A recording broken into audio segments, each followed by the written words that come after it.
Welcome back, guys. So, this video is about a boxer named Jack Johnson. The whole point to this is that he was a great boxer, and because he was melanated, the Caucasians came in and tried to destroy him. And what did they use to destroy him? The legal system. Wow, good job, guys. Give yourselves a clap. So, let's watch. This is the audacious smile of one of the most controversial and inspiring men in sporting history. An iconic grin that enraged those who oppressed, and a symbol of hope to those who were not truly free. Born a second-class citizen in his own country, to then one day become the most recognizable African American on the planet. Rainy Day Boxing brings you Jack Johnson, a boxing legend. I don't know what he had. Who talked to him? I'm bold. He was crazy. Jack Johnson, big inspiration because what he did out of the ring, he was so bold. Jack Johnson was a black man back when white people lynched Negroes on weekends. They would send him letters saying, "You fighting a white man and nigger, if you knock him out, we'll kill you." He said, "Just kill my black buggers, I'm gonna knock this white man cold." And he would knock the white man out. You liked it yourself, didn't you? Anyway. They say I'm controversial. They say that I'm bold, but I wasn't nothing like Jack Johnson. Johnson's story begins in Galveston, Texas, 1878, the son of former slaves. His traumatic childhood took place at the beginning of segregation in Now, what I'm going to do is I'm going to fast forward it a little bit because, again, I don't want to play the entire video. I want you guys to go and give credit to the people that made the video. I just have certain points that I need to make. So bear with me. Just to step inside of a boxing ring takes courage. And then to know that virtually every person there hates you, maybe hates you enough to kill you. the sport of boxing, still in its early years of existence, was very much considered the white man's domain. So yet again, another thing. Now, you can tell how old this video is. The things are still the same to this day. They are still attempting to control things. Well, they are controlling it at this point. And they are still killing us. And using the legal system and their corporations and everything else to do it, to keep their racism going. This is why it's stopping. This is why it's over. Black boxers were heavily restricted and held back in the sport. Tough men and crude brawlers were held in the highest regard in those days. But when one crafty fighter with talent so undeniable began to climb the ranks, even white fight fans took notice. Johnson was one of the earliest men to master the sweet science. With the grace of a ballet dancer, he would demoralize and toy with his opponents. Jack traveled the country, establishing his fighting superiority. We're going to skip humiliating through. his white combatants. Ahead of his time. He was the first fighter who thought about self-preservation when he got into the ring. Jack Johnson was absolutely unique. For his time, he was a defensive genius. We see Johnson demonstrate his Morse code prowess by landing a rat-a-tat-tat on Flynn's nose. Jack Johnson now simply holds him off with his left and belts him at will with his right. Fireman Jim seems so confused by what... White America's hero, Jim Jeffries, was the undefeated heavyweight champion, and although having had his manhood questioned by Johnson many times, he refused to give Jack a shot. Now, this is just to show you my previous video from Dr. Welsing, just on how Caucasians act. When you do not do what they want, when they see that you're better than them and you're melanated, oh, they get so angry.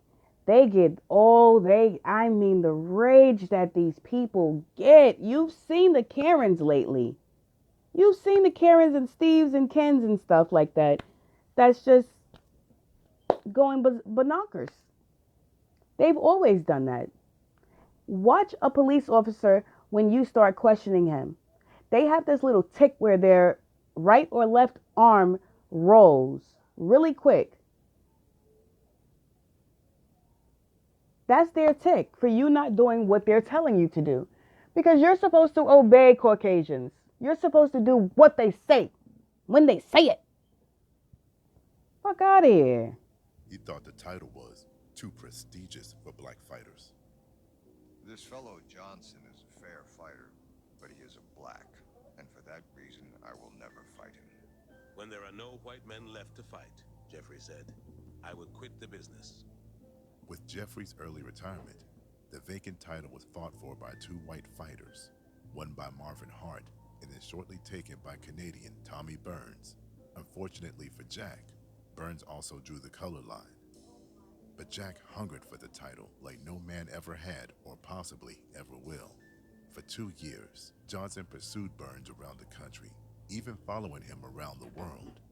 When Tommy traveled to London or Paris, Jack would be there, pestering the champion for a chance at the title, until finally, in Sydney, Australia, a wealthy promoter offered Burns $30,000 to fight Jack, a figure so large, if refused, his fear of Johnson would be exposed.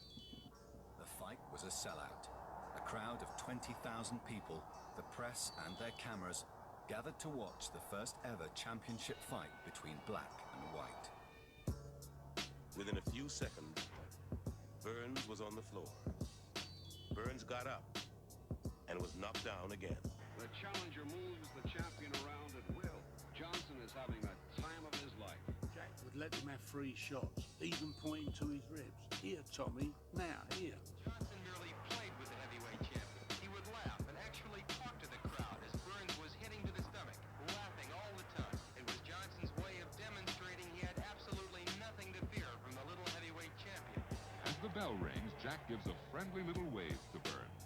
See you later, Mr. Tommy. Johnson was merely toying with the champion, goading him on until the tiring Burns could no longer compete.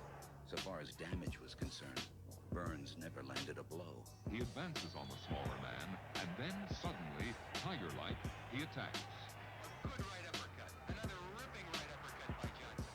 Uppercuts, hooks, all punishing blows. Now Johnson pours it on. Hooks, uppercuts.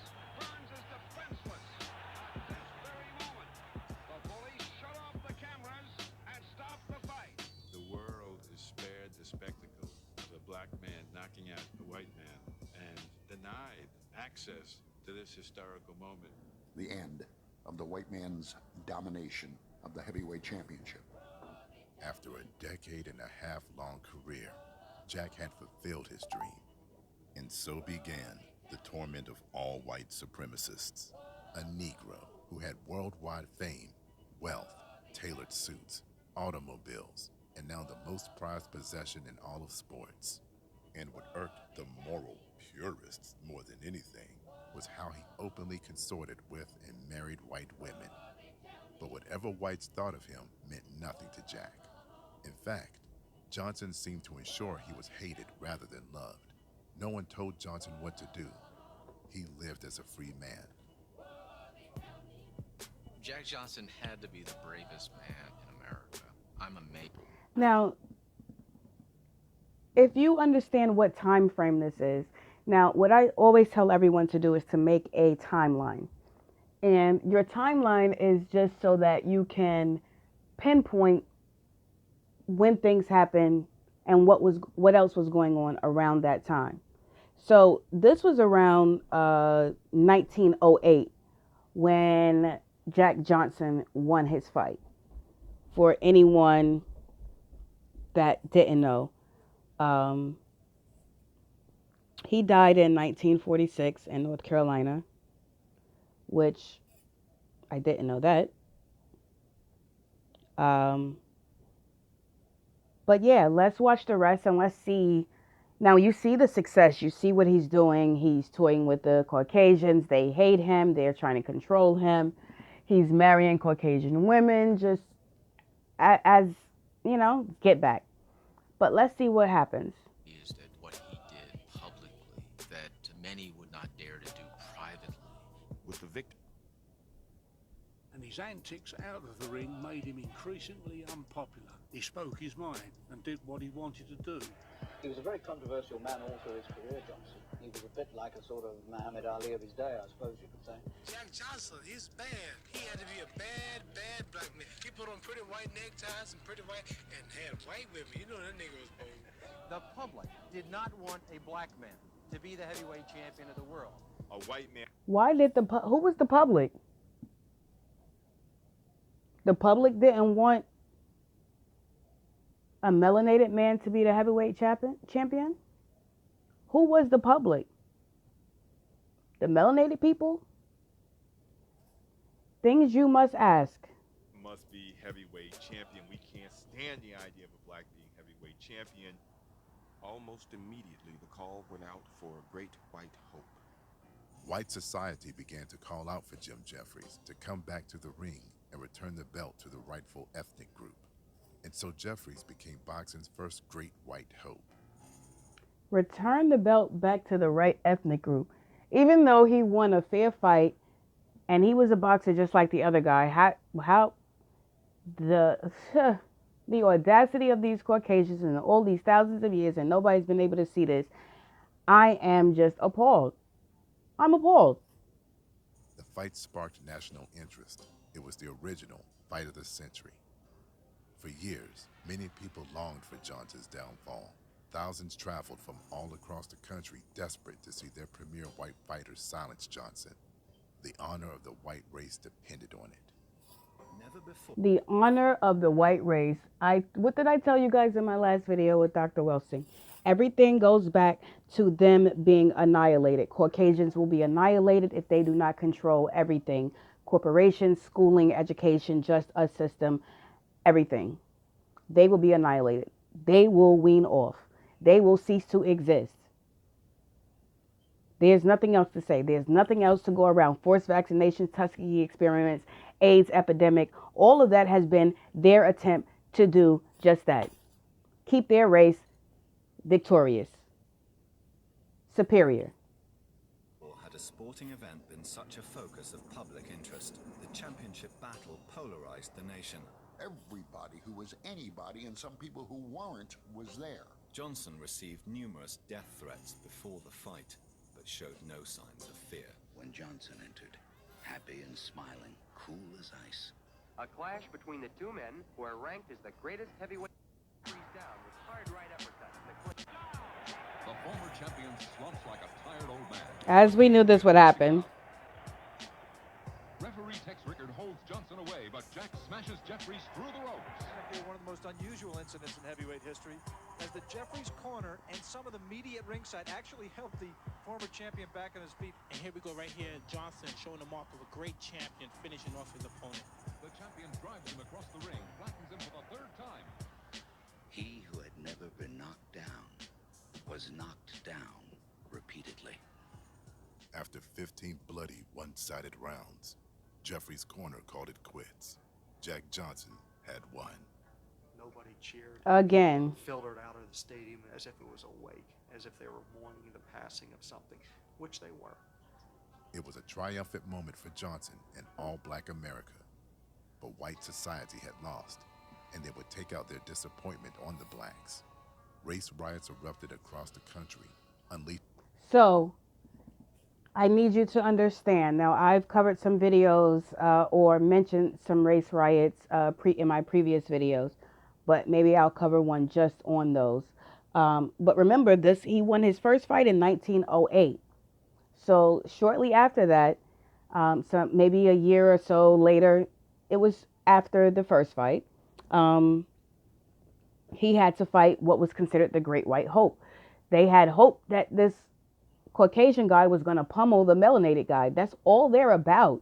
That is all they are about. That is it. It's nothing more, nothing less. And if they're not about that, then, hey, show them to me. If they're not about that, they're sitting back quiet, reaping the benefits of people that are like that,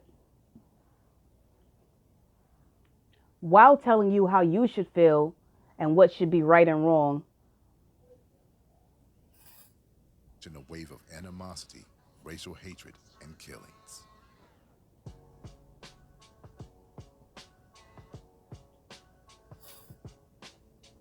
So now, because Jack Johnson boxed a Caucasian man and won twice, including their great white hope, they went out in a rage, a freaking rage, killing, harming, and killing people. Who has a history of going out harming and killing people when they get angry? Caucasians. It's the Caucasians. It's the Caucasians. Look at the angry Karens. Look at them. Look at them. Y'all seeing them. They real. They exist. It's all coming to a head now. It's time. It's our time. It's time for y'all to wake up, realize, stop sugarcoating stuff. There were shootings, there were race riots, there were many deaths, there were many injuries. This was a time of violently emotional reactions to racial relations. This is open race warfare throughout every section of America. Because they could not beat Johnson inside the ring, they found a way to beat him outside it. Johnson was put under federal indictment on the grounds that he transported white women across state lines for immoral purposes. Told you. They will use that legal system. If you don't do what they say, and if they can't beat you, if you get some type of success or one up on them, or they look at what they did to Black Wall Street. And this was after this. So look at their history. Look at the patterns. Nothing has changed. If you get a call for a police officer, how many Caucasians going to be? How many Caucasians is it going to be? I can guarantee you 95% will be Caucasian. If law enforcement is called, 95% will be Caucasian. 95% of their superiors are Caucasian. And 95% of their superiors are Caucasian. They keep throwing in that one black person, and then they'll throw that one black person on the TV to make it seem like that's what they do. That's what it's mixed. Come on, people, get with the shits. A dubious charge.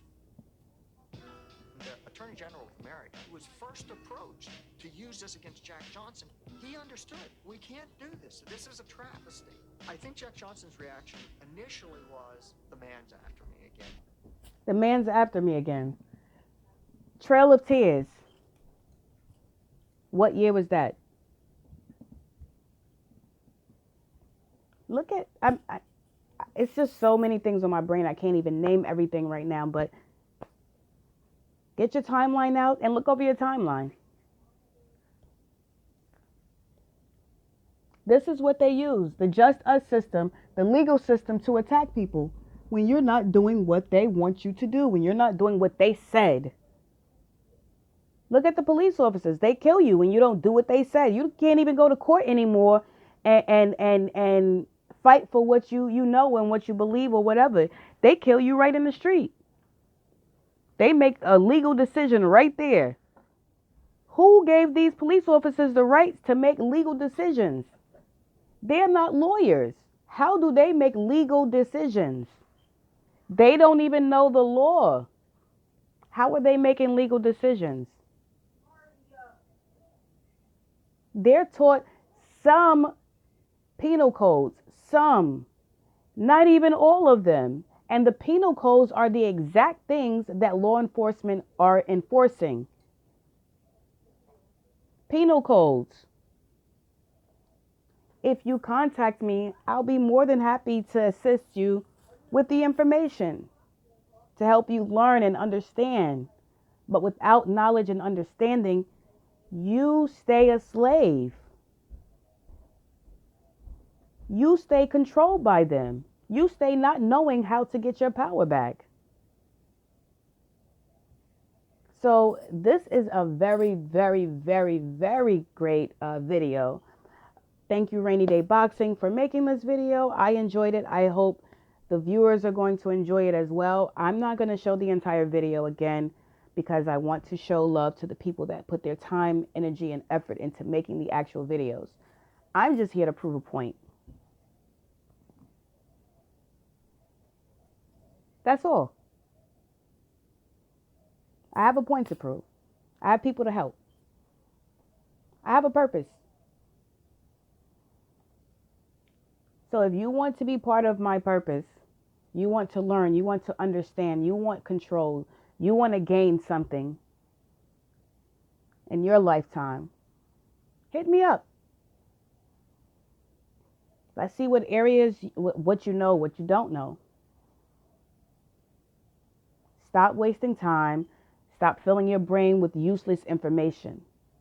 Let's get our power back. We can't get our power back being entertained by worthless things. So until next time, guys, I'll leave the link to this actual video in the description. But thanks for watching. I hope to hear from you guys soon.